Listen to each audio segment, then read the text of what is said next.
Hola a todas las personas que nos siguen en este canal. Vamos a continuar con la lectura de este libro, Las guerras de los dioses y los hombres, de Zecharia Sitchin, ya fallecido en el 2010. Nos dejó un gran trabajo profundo, científico, sobre las informaciones que tienen las tablillas sumerias.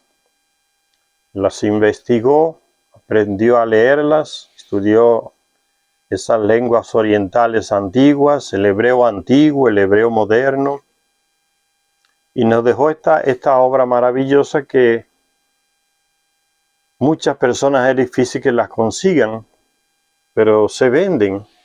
En Amazon se venden todos los libros de él, en español. La última parte que estamos viendo es la comparación y las similitudes entre ese relato de lo que muchos llaman mitologías, desde Sumeria, pasando por Egipto, pasando por Grecia, y llegando a la India.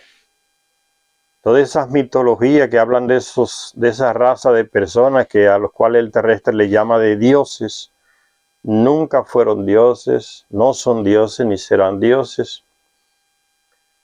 Y todos con esos relatos en esos distintos lugares coinciden, demasiado coincidencias o similitudes. ¿Por qué? Porque es la misma raza de personas actuando en diferentes partes del planeta. Igual aquí en América se encuentran relatos de ellos que son realmente lo mismo que usted encuentra en Mesopotamia, en la India, en Grecia, y así por delante, en Egipto, porque son las mismas personas, tenían la capacidad de moverse de un lugar a otro del planeta porque tenían una tecnología en millones de años más avanzada que la nuestra a nivel de naves, lo que hoy llamamos platos voladores y otro tipo de naves, ya ellos lo tenían. Y entonces, por eso se encuentran igual similitudes en distintos lugares del planeta, en culturas distintas, ¿no? De Egipto, en la India, en Sumeria, en Grecia y en otros lugares, como iremos a ver. Hablábamos de ese problema que tiene esa raza, de que a nivel moral, lo que nosotros llamamos de moral sexual, son muy libertinos, diríamos hoy, según esa moral que nos ha inculcado mucho la religión, la escuela en la cabeza. Ellos tienen otro tipo de moral, por eso hay que ver las cosas desde el punto de vista de ellos, de la moral de ellos. A nivel moral, lo que más es la línea roja de ellos, ya lo dije en otros videos, era cuando uno de ellos estupraba a una de ellas. Eso era imperdonable, o es imperdonable entre ellos, es la línea roja. Sea un comandante o sea otro que fuera de ellos, los otros se reunían inmediatamente y lo condenaban o al destierro normalmente. Esa infracción es la línea roja de la moral de ellos. Pero después lo otro que para nosotros es escándalo, ¿no? Sexo con la media hermana, con la mamá, con el esposo de mi hermano, la esposa de mi hermano, la nieta, con abuelo. Esas cosas hay que verlas como ellos la veían. Para ellos no era escándalo. No era la línea roja. Y por eso ellos tenían relaciones así consanguíneas muy cercanas, hermano con hermana o hermano con media hermana, madre con hijo, abuelo con nieta. Y a veces, como sucede hoy, salían personas normales entre ellos y también salían personas con deformaciones, porque la genética de ellos es diferente a la de nosotros, es pura con relación a la nuestra. La nuestra es una mezcla. La de ellos no, la de ellos es pura, entonces, como diríamos hoy, más poderosa, más pura. Y salían entonces personajes deformes, pero con unas capacidades enormes, poderosos, que entre nosotros, cruzándonos sexualmente, consanguíneamente muy cercano, en eso no sucede. Entonces hablamos aquí de esa soltura a nivel de moral sexual que ellos tienen, que nosotros heredamos eso de ellos, porque nos crearon a su imagen. Esa es la semejanza, imagen y semejanza. Imagen en la parte física, el parecido físico con ellos, de nosotros con ellos, porque ellos nos crearon, Y la parte de semejanza es eso, las actitudes a nivel psicológico interior de nosotros, cómo actuamos, cómo pensamos, cómo reaccionamos. Entonces esas cosas no vienen de ellos. Aunque las religiones las quieren apagar y condenar, que eso es pecado, que eso es diabólico, eso vino después. Y las religiones llegan y pasan, como ha sucedido siempre desde que el terrestre está aquí en esta superficie del planeta. Y entonces hablamos la última vez de cómo uno de ellos secuestró a la mujer de otro y se reúnen varios a ayudar al esposo agraviado para recuperar a la esposa secuestrada. Y ahí se dan, en ese vaivén se dan muchas luchas en las cuales ellos utilizan sus armas, normalmente armas nucleares, armas atómicas, que han dejado un desastre aquí en la superficie de la Tierra. Los terrestres no tenían acceso a esas tecnologías a nivel de armas, entonces ellos la usaban entre ellos, con las guerras terribles que tenían. Y sigue diciéndose Charya Sitchin, pero todo eso sería en tiempos todavía por venir. En los días de antaño, los dioses combatían entre ellos por motivos más importantes, como la supremacía y el control de la tierra y sus recursos. Todavía el terrestre sigue hasta el día de hoy, señores, con esa desgracia que le enseñó esta raza, los Anunnaki, a los terrestres, a guerrear, le enseñó la guerra, las mañas de la guerra, las desgracias de la guerra, a utilizar armas cada día más sofisticadas. Hoy lo tenemos igual. Grandes imperios se dedican a eso, a guerrear y a saquear otros pueblos más débiles. Caen eso y aparecen otros. Esa ha sido nuestra historia de que ellos nos enseñaron a guerrear. Copiamos esa desgracia de ellos y se vuelve como una enfermedad e incluso un negocio para muchos. Las guerras. Es un sector de los terrestres que le tiene odio a la paz.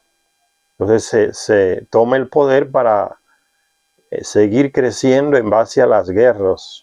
Conquistar territorios, robar recursos, matar miles de personas sin ir a la justicia. Eso viene ya desde los tiempos en que ellos enseñaron al terrestre a guerrear. Los grandes imperios, eso es lo que hacen. Robar mucho territorio, muchas masacres, muchos magnicidios y sentirse cada vez más poderosos. Con el tiempo caen, aparecen otras alianzas y aparecen también otros imperios que repiten la misma cosa.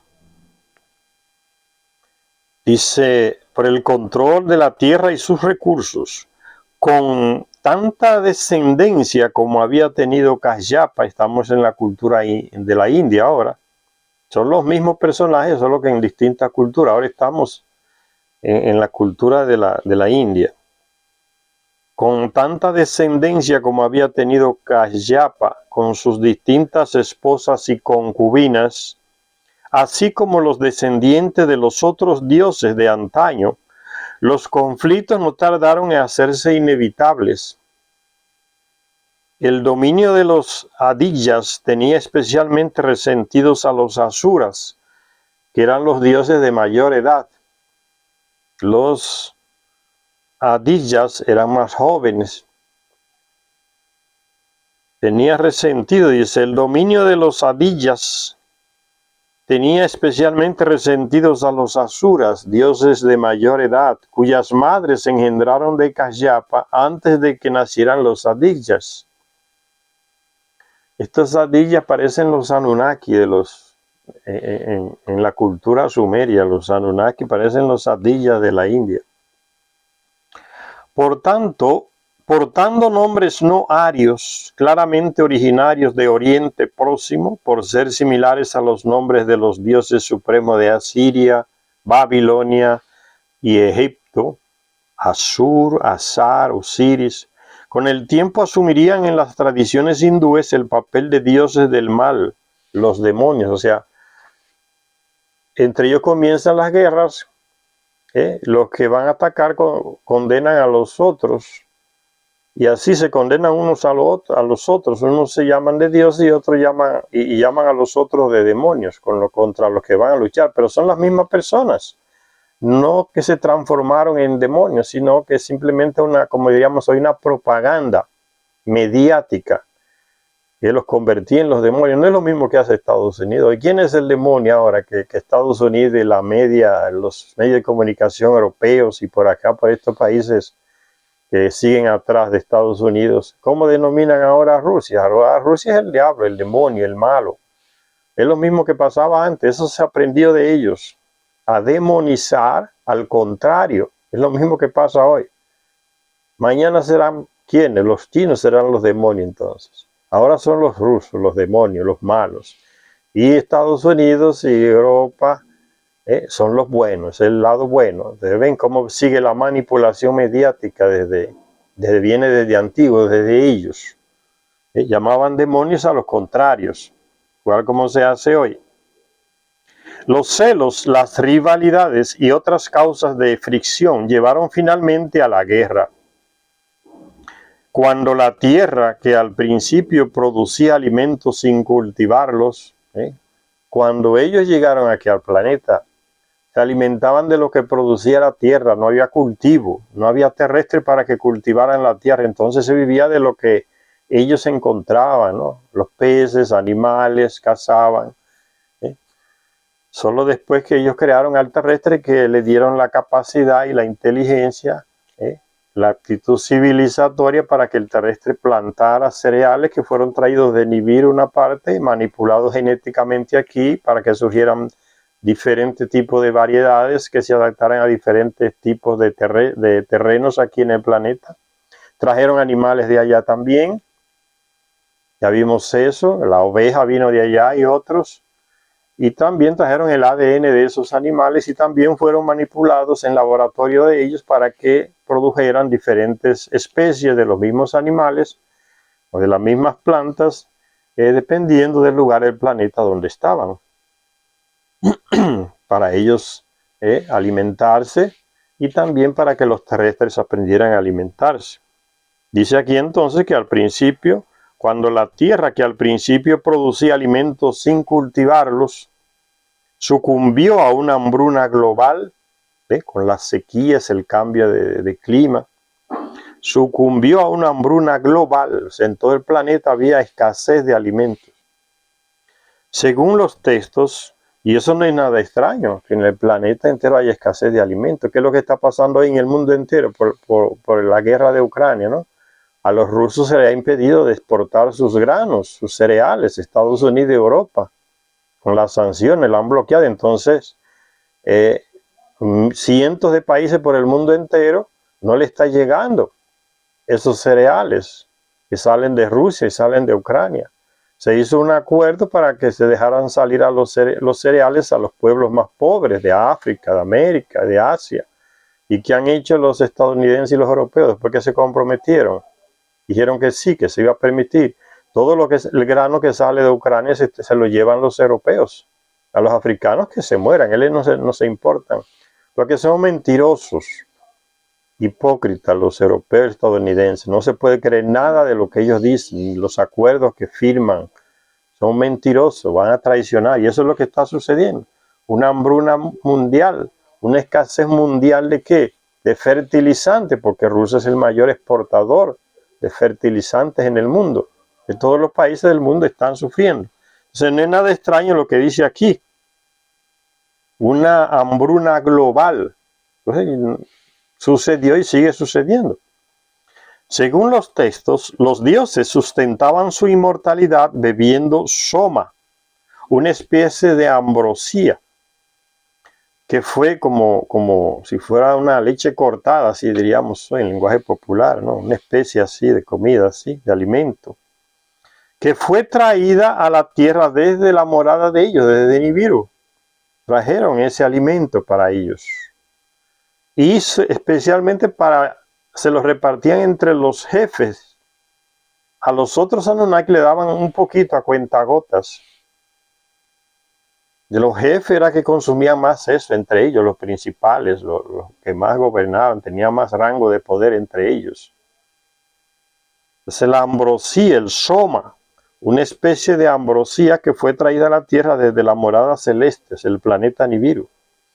¿Y traída por quién? Por un astronauta en una nave.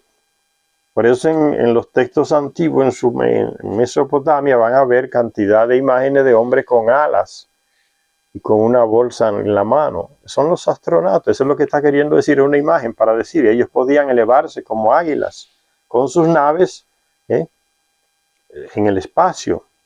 Entonces dice, fueron traídos desde la morada de ellos, desde su planeta Nibiru, por un águila, o sea, un piloto en una nave. Eso es lo que está queriendo decir. Y se bebía mezclada con leche. La mezclaban con leche aquí, esa bebida de ellos, y con eso se alimentaban. Y no se la daban a los terrestres. Los terrestres consumían lo que producían aquí en el planeta. Un alimento con mucho menos capacidad de proteínas, de riquezas a nivel de proteínas, por eso son distintos. Ellos son mucho más inteligentes, crecen más alto que nosotros, ¿no? Sufren pocas enfermedades, no como nosotros. Ellos nos enseñaron a alimentarnos con lo que se produce aquí. Que a veces ellos comían lo que comían los terrestres y se sentían débiles, por eso no comían la comida de los terrestres. No todo, sino la mayoría de las cosas que los terrestres comían, ellos no la comen, la comían. Entonces ellos se alimentaban ¿de qué se alimentaban ellos, los Anunnaki? Pues dice aquí, se le da el detalle, ¿no? Sustentaban su inmortalidad. ¿Qué es lo que significa eso? No es que ellos no morían cuando comían el soma, no significa eso. Ya lo explicamos en el libro perdido de Enki. Es que esa raza de personas, los llamados Anunnaki o dioses, que vinieron de Nibiru, la morada celestial, porque es de los cielos allá, ellos nacen, crecen y mueren como nosotros.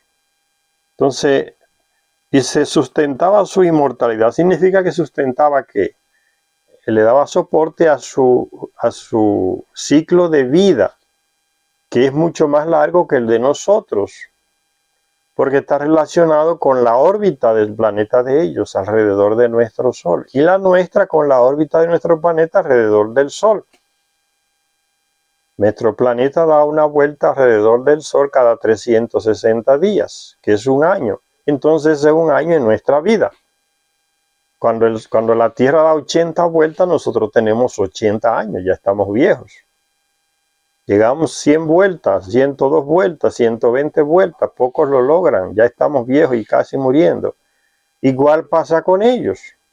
El planeta de ellos pasa por nuestro Sol, en su órbita elíptica, cada 3.600 años. Entonces es un año de vida para ellos. Entonces, 3.600 años aquí en la Tierra, imagínense, pasan generaciones y generaciones de terrestres y las personas continúan viendo al mismo personaje aquel ahí. Por eso creen que son inmortales. Es simplemente un ciclo. Entonces, para ellos mantenerse en ese ciclo de vida de ellos, comían ese alimento que trajeron de su planeta, que es el que va acorde con su ciclo de vida para mantenerlos. Igual aquí, si uno es deficiente en la alimentación, va a vivir menos. Si tiene una alimentación más rica, va a vivir más, un cuerpo más robusto. Igual ellos. Si no comen su alimento de ellos, entonces viven menos, se deterioran más. Igual pasa. Entonces es lo mismo que pasa. La diferencia es el ciclo de vida distinto. Por eso se habla aquí para sustentar su inmortalidad, o sea, su ciclo de vida muy largo en comparación con el nuestro. Entonces no era que no morían, que eran inmortales, sino un ciclo muy largo de vida. Lo sustentaban bebiendo soma, una especie de ambrosía que fue traída a la tierra desde la morada celeste por un águila, o sea, los trajeron en naves desde allá, y se bebía mezclada con leche. El quine, que significa vaca, ganado, de los dioses les proporcionaba también los privilegiados sacrificios de carne asada. Yo comía, le gustaba mucho la carne asada. El terrestre se las preparaba en sus residencias, como si fueran ofrenda a un dios. Le daban la parte de él, le guardaban, le separaban la parte a ese dios. Normalmente la parte de ese dios, entre comillas, la tomaban los sumos sacerdotes, que eran servidores en la casa de ese Anunnaki, de esa raza de personas, era la residencia y los terrestres le llamaban templo, pero era simplemente la casa donde ellos vivían, y los sumos sacerdotes eran esa clase de personas que ellos seleccionaron para que les sirvieran en todo. Entonces la parte del Dios se le entregaba al sumo sacerdote y él se encargaba de llevársela o cocinársela o preparársela. Entonces a eso se está refiriendo. Carne asada, comían carne asada porque le enseñaron al terrestre cómo preparar las comidas que ellos comían, la carne, los animales, los vegetales, todo eso se le enseñaron ellos, a los terrestres. Dice el quine, o sea, el ganado, la vaca de los dioses les proporcionaba también los privilegiados sacrificios de carne asada. A él le gustaba mucho comerse esa carne asada. Pero llegó un momento en que todos estos artículos de primera necesidad comenzaron a escasear cada vez más. El Satapatha Brahmana detalla los acontecimientos que siguieron. Estamos en la cultura hindú, por eso esos nombres así. Es un escrito antiguo hindú. El Satapatha Brahmana detalla los acontecimientos que siguieron. Dice ese texto, escrito en sánscrito. Los dioses y los asuras. Acuérdense que los asuras son los dioses de mayor edad. Los dioses y los asuras, nacidos todos del Padre de Dios, ¿se ven? Todos es la misma raza, nacidos todos del mismo Padre. Nacidos todos del Padre de Dios. Y es como los Anunnaki en Sumeria, ¿no? El Padre de todos es Anu, el rey de Nibiru, que todos vinieron de allá. Pero no significa eso que todos los Anunnaki aquí en la Tierra son hijos de Anu. O sea, biológicamente no son. Se dice así en el lenguaje figurativo, son los hijos de Anu, porque él es el rey de todos ellos, no porque sea el padre, ¿no? Y se le puede llamar padre a nivel figurativo también, porque es el que los representa a todos ellos. Por eso también se dice aquí, ¿no? Todos engendrados hijos de él, del padre de los dioses, o sea, diría como el rey Anu. Los dioses y los asuras, nacidos todos del Padre de dioses y hombres, se enfrentaron por la supremacía. Ahí está la guerra de nuevo, por el poder. Los dioses vencieron a los asuras. Sin embargo, más tarde, estos volvieron a acosarles. Los asuras se levantaron después, tomaron fuerza y volvieron otra vez a provocar enfrentamiento contra los dioses.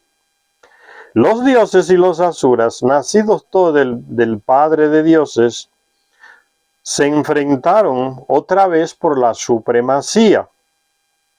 Esta vez los dioses se vieron en lo peor. Y los asuras pensaron, con toda seguridad, este mundo nos pertenece a nosotros solos. El poder ahora es nuestro completamente.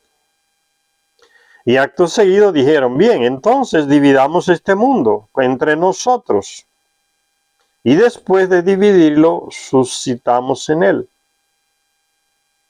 Y así se pusieron a dividirlo de oeste a este.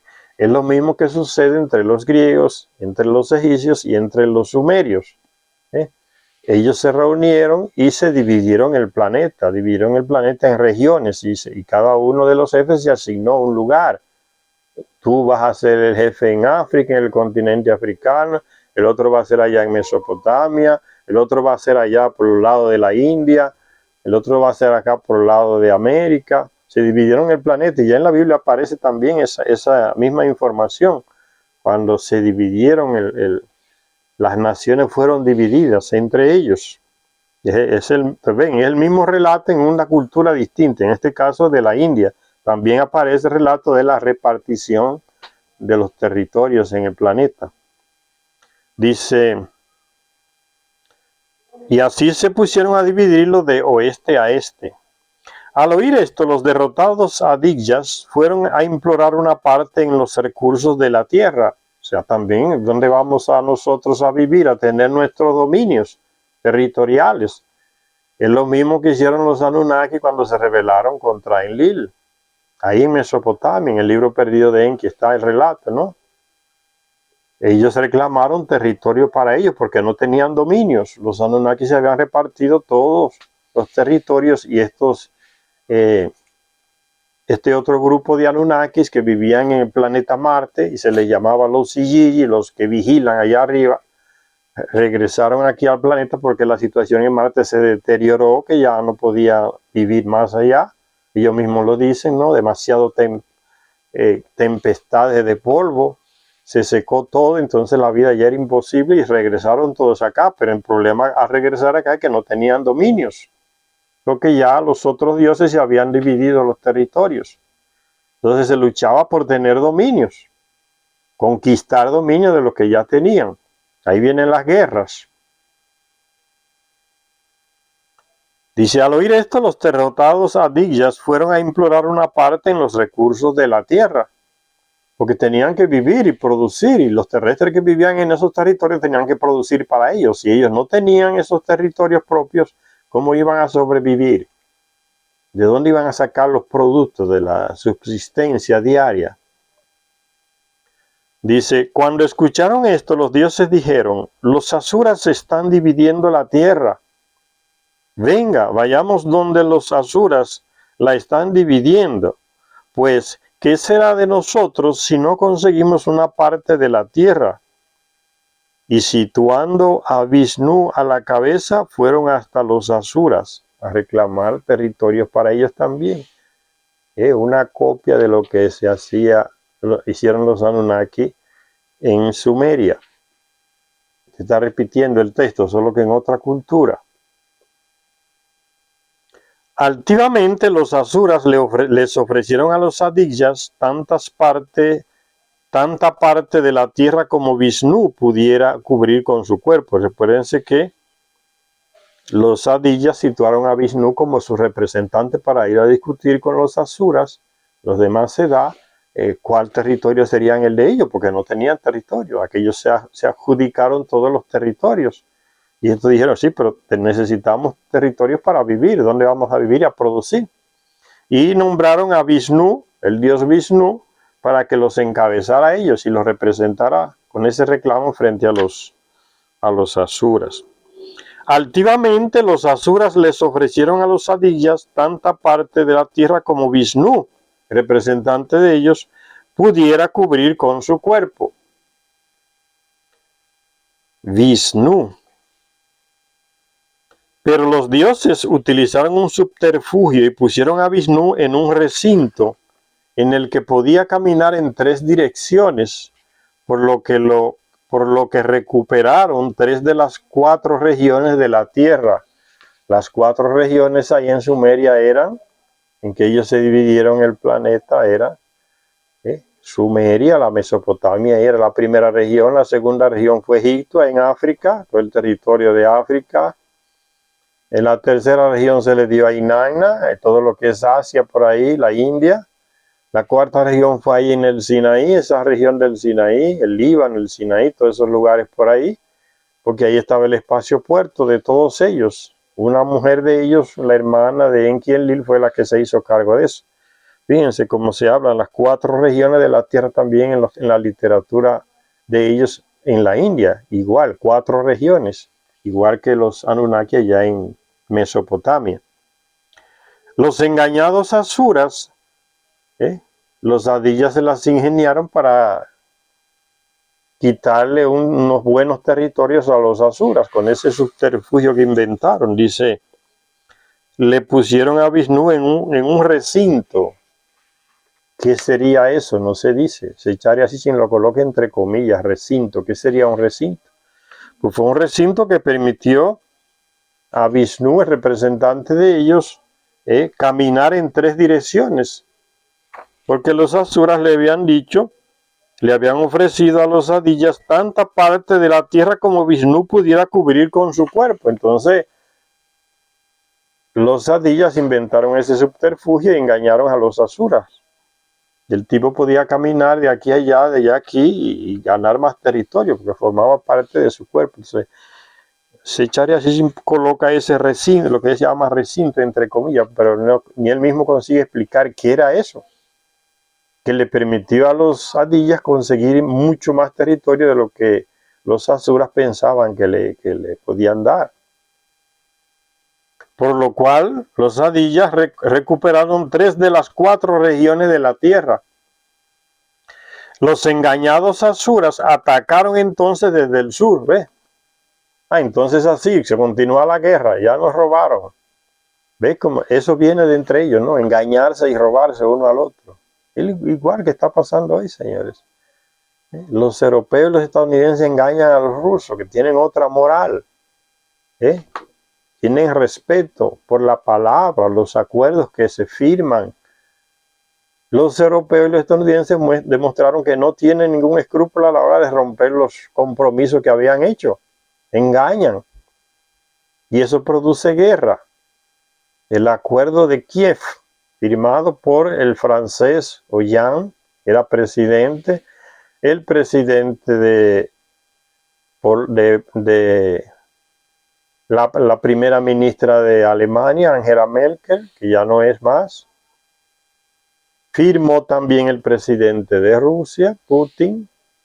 Firmó también el presidente de Ucrania, Petro Poroshenko, para llegar a la paz, para que no se diera la guerra, para que se parara la masacre que los ucranianos estaban, con la ayuda de los europeos, escondidos detrás de los ucranianos, estaban masacrando las regiones del sur de Ucrania, porque hablan ruso, siempre han hablado ruso, para que no siguiera esa masacre.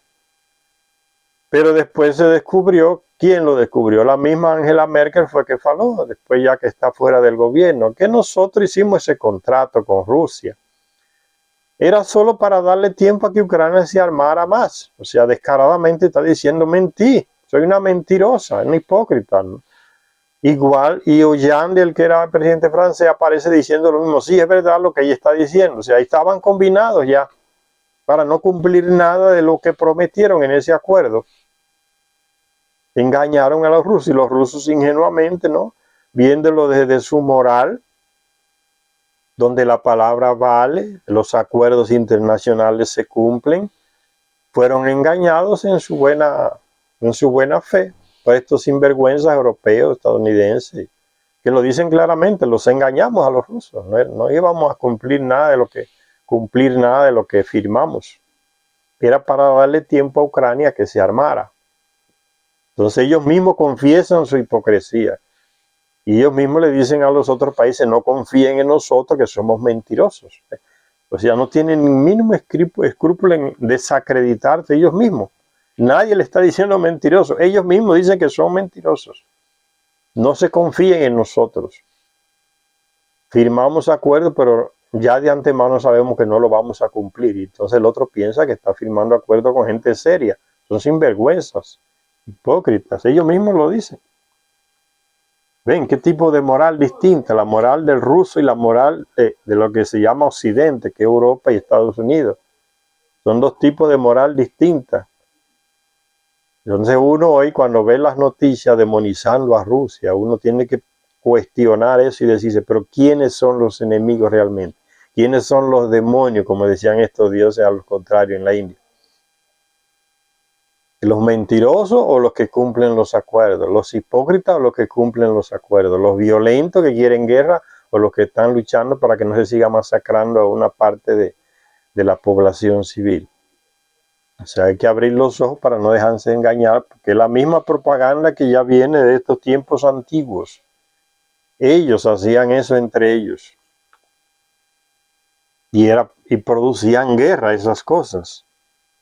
Esas actitudes así de hipocresía y de mentira producían guerras, pero no guerras como las de hoy, eran guerras destructivas con armas atómicas, nucleares, de plasma, o sea, porque la tecnología de ellos es millones de años más avanzada que la nuestra, por eso dejaron esto aquí podrido encima, la parte de la superficie del planeta donde vivimos. Entonces era guerra y guerra y guerra. Cuando no había guerra, entonces era el desenfreno, como decíamos hoy, el desenfreno moral, sexual. No tenía más nada que hacer porque los terrestres le hacían todo. Entonces, los hombres agarrar mujeres por todos lados, no importa quién sea, y muchas mujeres de ellas hacían lo mismo también, pero se daba más entre ellos. Entonces se desencadenó la guerra porque los asuras se sintieron engañados con esta treta de los adigyas. Pero los asuras fueron que comenzaron a decir, con su plan de no darle mucho territorio a los otros. Entonces ahí de las dos partes hay culpa. Dice, los engañados asuras, que son los más de más edad, atacaron entonces desde el sur. Y los dioses le preguntaron a Agni, ¿cómo podrían vencer a los asuras para siempre? Agni es uno de ellos. Parece que es una persona que tiene mucho conocimiento, es jefe, porque lo consultan a él. Agni parece Enki en la cultura de los sumerios, parece Enki, Agni, o Enlil, uno de los dos líderes grandes. Agni sugirió una maniobra de tenaza, ¿ves? Táctica de guerra.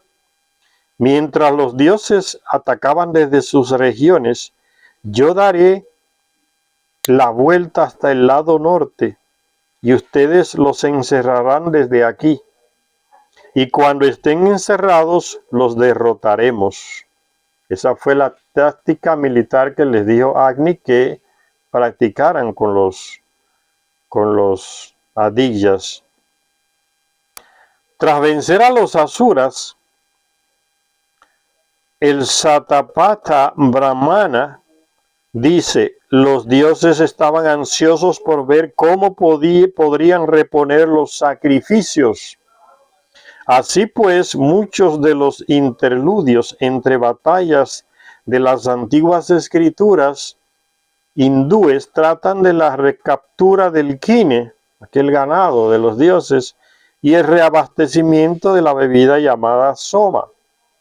En un proceso de guerra había una parada, ahí se aprovechaban para como aumentar el acopio de esos alimentos de ellos, ¿no? A nivel de carne y a nivel de ese alimento que ellos bebían, el soma.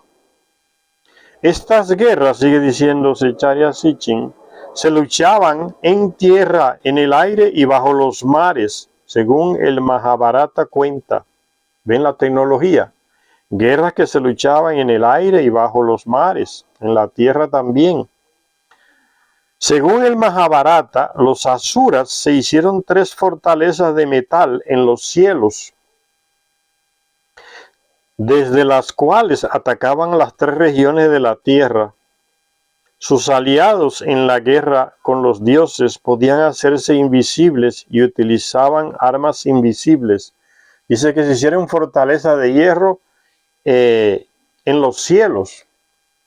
¿Cómo uno podría hoy imaginarse eso? Pues lo que a mí me viene más a la cabeza es la estación espacial que está allá, orbitando la Tierra, donde actúan los rusos, los estadounidenses, los europeos. Una estación espacial que orbitaba el planeta, porque dice que había fortaleza en el cielo, o sea, en el espacio.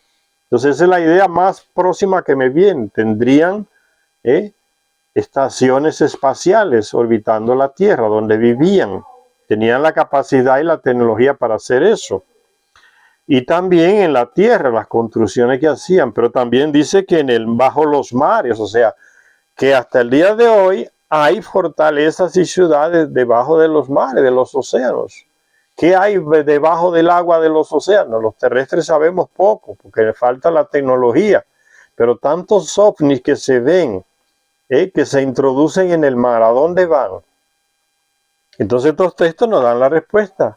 Debajo de las aguas de los océanos y de los mares hay ciudades, hay civilizaciones que pueden entrar y salir con su tecnología a nivel de vehículos, que son acuáticos y también aéreos. Me está dando la respuesta clara en estos textos. Y en las 3 culturas se dice lo mismo, ¿no? La sumeria, los egipcios, los griegos, y aquí en la India y en otras, porque son las mismas personas.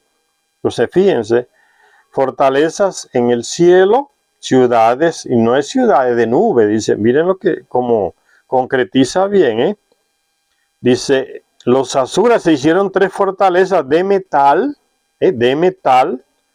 la estación espacial no es de metal, por eso que le estoy diciendo, la única imagen que me viene a la cabeza para imaginarme que era aquello, era una estación espacial, que es de metal, como la que está hoy allá. Y dice, desde las cuales atacaban las 3 regiones de la tierra. Sus aliados en la guerra con los dioses podían hacerse invisibles. Fíjense en la tecnología, fíjense. Se podían hacer invisibles, la invisibilidad que uno ve en muchas naves de esas desconocidas que llamamos ovni o platos voladores. Algunos se vuelven invisibles de repente y aparecen de nuevo. O sea, esa tecnología ya viene de ellos, la desarrollaron ellos. Hoy apenas la tenemos en ciernes, pero ya la usaban ellos. Nos dejaron el conocimiento y se está consiguiendo. Dice, podían hacerse invisibles si utilizaban armas invisibles. El soldado invisible. ¿Cómo es que hay gente que a esto le llama mitología? O sea, que esas son cosas que nunca existieron, que son leyendas, cosas que nunca existieron. Hay que ser bastante ridículo. Esa es la mentalidad europea estadounidense, que para desinformarse inventan eso, ¿no? No, eso eran leyendas y mitos. No son mitos ni leyendas, son hechos reales, historia de nuestro planeta. Solo que la quieren ocultar bajo el término de mitología, o leyendas antiguas, ¿no? No es eso. Y son muy actuales. Dice, podían hacerse invisibles y utilizaban armas invisibles. Y otros luchaban desde una ciudad bajo el mar que les habían arrebatado a los dioses. ¿Ve? Ambos bandos tenían ciudades debajo de las aguas. Hay culturas debajo de las aguas de los mares, de los océanos. Hay ciudades, hay civilizaciones mucho más avanzadas que las que están aquí en la cultura y las civilizaciones más atrasadas del planeta son las que están aquí en la superficie, señores. Las más podridas y contaminadas son las que están aquí en la superficie. Porque aquí que suceden las guerras de ellos y todo se queda contaminado. Debajo de sus ciudades subterráneas, debajo de las aguas, dentro de la tierra, ellos no guerrean. Vienen a guerrear aquí afuera, por eso todo está podrido aquí afuera. En la superficie, la contaminación radioactiva que nos mata rápido, nos hace vivir menos que ellos. Dice, ciudades bajo el mar que les habían arrebatado a los dioses. No es mitología, no es leyenda, señor, es realidad. Uno de los que sobresalió en estas batallas fue Indra, el dios Indra, que significa tormenta. En tierra aplastó 99 baluartes de los asuras, matando a gran número de sus armados seguidores. Tenían seguidores terrestres que les enseñaron, los armaron, les enseñaron a construir armas y los armaron ejércitos de terrestres. Eran ellos que sufrían las peores consecuencias cuando entre los dioses luchaban. Los terrestres eran los que morían por miles. No es por nada que hoy hay en el mundo menos hombres que mujeres. Son las guerras que han ido acabándonos. Ellos enseñaron eso y hacían eso y se sigue hasta el día de hoy. No eran ellos los que se aniquilaban, porque si no hubiesen desaparecido, eran pocos. Eran los terrestres, los seguidores armados, dice aquí el texto. Esos son los terrestres, seguidores armados.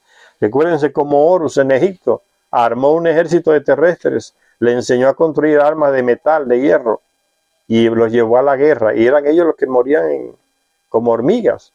Los Anunnaki, los llamados dioses, ellos se defendían entre ellos. Dice, en los signos, dice, en los cielos se combatió. En tierra, ese dios llamado Indra tenía un arma que producía como una tormenta, unos truenos, unos rayos. Indra. Dice, en tierra aplastó, o sea, lucha aquí en la superficie de la tierra, ¿ven? No debajo del mar en sus ciudades, ni en el espacio, en las estaciones que tienen orbitando la tierra. Las guerras hay aquí en la superficie, ¿ven? En tierra aplastó 99 baluartes de los asuras. Combatió desde su vehículo aéreo a los asuras que se ocultaban en sus nubes fortalezas. tenían esas naves aéreas para combatir desde arriba y atacaban a las que orbitaban la Tierra, naves fortalezas aéreas, ¿ven? El terrestre apenas está construyendo estaciones aéreas, pero ya Estados Unidos y las otras potencias están llevando armas allá para utilizarlas con lo que están aquí en la superficie, se da lo mismo. Y hay hasta peligro de guerras allá afuera en el espacio también, utilizar el espacio. Ya los rusos lo denunciaron. Los norteamericanos y europeos están llevando armas al espacio y se corre el riesgo de producirse guerras espaciales, porque no están respetando los acuerdos, son mentirosos hipócritas. En secreto están llevando armas al espacio. De allá atacan hacia abajo y atacan las otras estructuras que están en el espacio, ¿ven? Esas ciudades en las nubes, que se ocultaban en las nubes, son estaciones espaciales de ellos. También eran atacadas. En los signos del Rig Veda se hace una relación de grupos de dioses, así como de deidades individuales a los que Indra derrotó.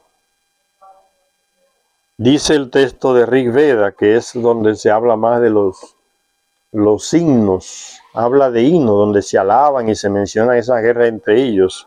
En el Rig Veda dice el texto, tú mataste, hablando de Indra, ¿no? Las hazañas, o sea, las hazañas son las guerras que hizo y la cantidad de gente que mató. Ellos lo ven como una hazaña, ¿no? Tú mataste con tu rayo a los Sashyu, lejos del suelo del cielo en todas direcciones, ¿ve? En el espacio también. Los antiguos sin rito huyeron hacia su destrucción. A los Dasyu has abrazado desde los cielos, disparando desde arriba a los que están en la superficie con las naves que tenía. Se enfrentaron en combate al ejército de los que no tienen culpa. Ellos se ven como los puros, los dioses. Entonces los navaguas empujaron con todo su poder. Como castrados, luchando con hombres, huyeron. Por senderos empinados de Indra, huyeron en desbandada. Indra se abrió paso a través de los fuertes castillos de Ilipsa, y Asupna con su cuerno cortó en pedazos. ¿Qué arma sería esa? Un cuerno que corta en pedazos. Ni la podemos imaginar, señores, ni la podemos imaginar. Una tecnología tan avanzada que no cabe en nuestro entendimiento, ni hay en algo que se le parezca actualmente a nivel de arma tecnológica, tecnología de armas, que se le parezca, que se pueda como comparar o imaginarse uno qué sería ese cuerno con el que despedazaba Indra a sus enemigos, cortaba en pedazos, dice. Hay metralletas que son tan fuertes que se le dispara a unas personas y lo pueden cortar en pedazos, el cuerpo lo destrozan, pero es algo 1000 veces más que eso, porque eran armamentos mucho más avanzados. Con su cuerno cortó en pedazos. Tú mataste a tus enemigos con el trueno, ¿ve? El arma que tenía. Feroz con sus enemigos cayó el arma de Indra, con su agudo y repentino rayo, un arma que lanzaba rayos. Desgarró sus ciudades en pedazos. Toda esa desgracia, esa contaminación la hicieron ellos aquí en la superficie por estas guerras. Tú avanzas de combate en combate intrépidamente, destruyendo castillo tras castillo con tu fuerza. Tú, Indra, con tu amigo que hace que el enemigo se doblegue, redujiste desde lejos al astuto Namushi. Están nombrando personas de ellos. Tú que diste muerte a Karanja, Parnaya, tú que has destruido las 100 ciudades de Bangrida, las crestas del noble cielo sacudiste, cuando tú, atrevido, por ti mismo heriste a Sambara. Entonces los seguidores de Indra lo están alabando porque le está haciendo esa masacre a sus enemigos. Y la misma raza de ellos, guerreando por el poder. Y sigue diciéndose Charya Sitchin ya, parando de citar el texto. Después de derrotar a los enemigos de los dioses en grupos, así como en combate singular y tras hacerles huir hacia su destrucción, Indra se entregó a la tarea de liberar el kine, el ganado de los dioses. Los demonios, o sea, son los contrarios, los enemigos, le llama demonios. Los demonios lo habían escondido en el interior de una montaña, el ganado, custodiado por Vala, el rodeador. Indra, ayudado por los Angirases, jóvenes dioses que podían emitir llamas divinas, ¿qué tipo de armamento sería ese? Se abrieron paso en el fortificado escondite y liberaron el ganado, el kine de los dioses. Algunos expertos sostienen que lo que Indra liberaba o recuperaba era un rayo divino. Y divino, no vacas, pues la palabra sánscrita go tiene ambos significados, de rayo divino o ganado. Cuando comenzaron estas guerras de los dioses, los adiyas nombraron a Agni, el ágil, como Hotri, jefe de operaciones. ¿Ves? Hablando de ejércitos, la estructura de los ejércitos, jefe de operaciones. A medida que las guerras fueron avanzando, algunos textos sugieren que durante bastante más de 1000 años, que para ellos no es nada, Vishnu, el activo, se convirtió en el jefe. Pero cuando terminaron los combates, Indra, que había contribuido tanto a la victoria, pidió la supremacía. ¿Ves? Termina la guerra, entonces entre ellos comienza otra. Yo soy el que mando porque yo hice más en la guerra que tú. No para en la lucha por el poder entre ellos.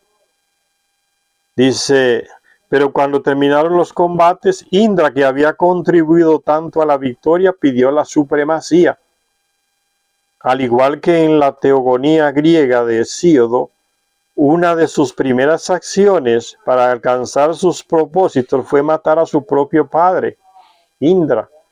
Y el Rig Veda es escrito en sánscrito en su libro 4, versículos 18 y 12, dice, pregunta a Indra retóricamente el texto, sí, se cita el texto, Indra, ¿quién convirtió en viuda a tu madre? La respuesta se plantea también como una pregunta. ¿Qué dios estaba presente en la refriega cuando mataste a tu padre, agarrándolo por el pie? Luchó contra su propio padre y lo venció Indra para quedarse con la supremacía, por el poder. Por este crimen los dioses excluyeron a Indra de la bebida del Soma, le negaron el alimento de ellos, ¿no? El alimento celestial de los dioses, que viene del cielo, ¿no? El planeta de ellos, Nibiru. Esa fue la culpa, el castigo que le dieron a Indra por este crimen que cometió contra su propio padre luchando por la supremacía. O sea, no hay límites entre ellos a la hora de luchar por la supremacía. Si mi hermano se pone enfrente, me lo llevo. Si mi hermano se pone enfrente, me lo llevo de frente. Si mi padre se pone enfrente, mi objetivo también. O sea, no tienen límites morales ni éticos a la hora de conquistar el poder. Y todo eso nos viene de ellos, ya les dije, somos imagen y semejanza de ellos, son actitudes que se repiten entre nosotros. Por este crimen los dioses excluyeron a Indra de la bebida del Soma, poniendo en peligro de este modo la continuidad de su inmortalidad. Entonces se iba a morir de hambre porque los alimentos de acá no los ayudan a asegurarse una vida, un ciclo de vida tan largo como el de ellos. Entonces si le niegan el alimento de ellos, lo están condenando como a morirse más rápido de hambre, ¿no? Los dioses poniendo en peligro de este modo la continuidad de su inmortalidad, o sea, su vida larga, de ciclo de vida largo.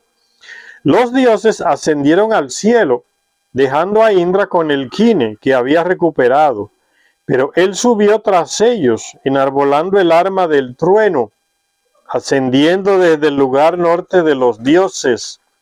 Al ver su arma, los dioses asustados gritaron, no la arrojes, y consintieron en que Indra compartiera una vez más los divinos alimentos del Soma. Sin embargo, alguien iba a desafiar el liderazgo de Indra entre los dioses, un tal Vastri, al cual algunas referencias indirectas en los signos le convierten en el primogénito. Un hecho que podría explicar sus pretensiones a la sucesión. Ahí viene otra guerra por la quien va a quedarse con el trono a nivel de sucesión. de hijos a padres, de nietos, ¿quién va? Entonces, motivos para la guerra entre ellos, luchando por el poder. Un hecho que podría explicar sus pretensiones a la sucesión. Ese Vastri, que era un gran creador de armamento, de tecnología, ese hombre, Vastri. Dice, incluso él le hizo una arma al mismo Indra y se la dio, de trueno, que lanzaba rayos y truenos, el Vastri. Dice Indra, un hecho que podría explicar sus pretensiones a la sucesión. Indra lo hirió con el arma trueno, la misma arma que Vastri había forjado para él. ¿Ven? Pero entonces fue Vritra, el obstructor, otro de ellos, el que prosiguió la lucha, del cual algunos textos dicen que era el primogénito de Vastri. ¿Ve cómo se va la lucha, la guerra de generación en generación entre ellos?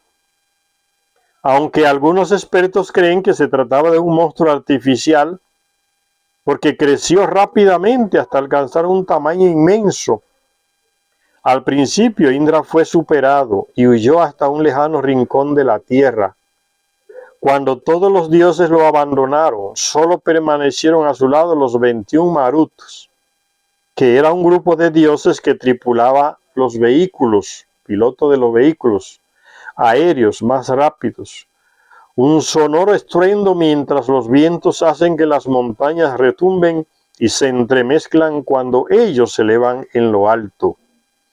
Dice el texto antiguo, son verdaderamente portentosos, de tono rojo, aceleran en su curso con un estruendo, motor como motor de explosión, ¿no? Para impulsarse más rápido, sobre las crestas del cielo, y se despliegan con rayos de luz, brillantes, celestiales, con relámpagos en sus manos y cascos de oro en sus cabezas. Hay hasta imágenes de eso que se está refiriendo aquí, ese tipo de persona con casco en la cabeza y relámpago en sus manos y cascos de oro en sus cabezas. Ayudado por los Maruts, Indra volvió para pelear con Vritra. Los entusiastas himnos que describen el combate fueron traducidos en poéticos versos, diciendo así: el valiente dios a su carro asciende. Quien escribió este seguidor de Indra, ¿no? Arrastrado por sus fogosos e inquietos corceles, son como los motores de las naves. A través del cielo el héroe pasa veloz. Las huestes de Marut forman su escolta, otros pilotos que pilotaban naves, que le siguieron fiel a él, el grupo de él. Las huestes de Marutus formaban su escolta, impetuosos espíritus de la tormenta, sobre centelleantes carros relámpago montan, un destello en la pompa y el orgullo guerrero. Con rugido de leones, su voz de fatalidad, con la fuerza del hierro sus dientes consumen. Ya usan el metal hierro, ellos lo descubrieron. Las colinas, la misma tierra sacuden, todas las criaturas ante su inminente seísmo. ¿Ve? Entonces, orgullo, se sienten orgullosos de ser guerreros, ¿no? De matar miles de gente. Recuérdense en la Biblia, Yahvé es uno de ellos, el Dios guerrero. Las guerras de Yahvé, hay un libro que se menciona ya en alguno de los libros del Antiguo Testamento, el libro de las guerras de Yahvé. Era uno de estos que se sentía orgulloso de matar miles de gente. El guerrero es así. Paremos, señores y señoras, para que no se haga muy larga la lectura. En la próxima continuamos con este mismo tema. Gracias a todas y a todos los que nos ven en este canal.